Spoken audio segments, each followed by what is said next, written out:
You seem like a really calculated person when it comes to decision making, and it seems like that's been a through line of your whole life almost in many ways. What's your process for making decisions? And am I correct by saying that that's always kind of been deliberate? Absolutely. And I appreciate that. Thank you for noticing.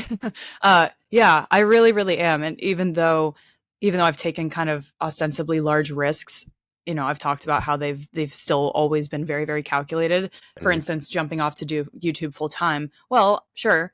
Yes, of course there were some risks there, and that's a huge life change and a huge departure from my kind of corporate and business school background. But I did it for 3 years at the same time as consulting. And so I really, really de-risked it from a few different standpoints, whether it was, Mhm. financially and also just giving myself the time to figure out what I was getting myself into. And so, yes, that's kind of the big obvious example. But throughout my life as well, yes, I almost I don't think of myself as an overthinker, but for important things, I definitely really weigh the pros and cons and usually talk it out with one or two people. I think a lot, and then I sometimes can't fall asleep because of it. But yeah, that's okay.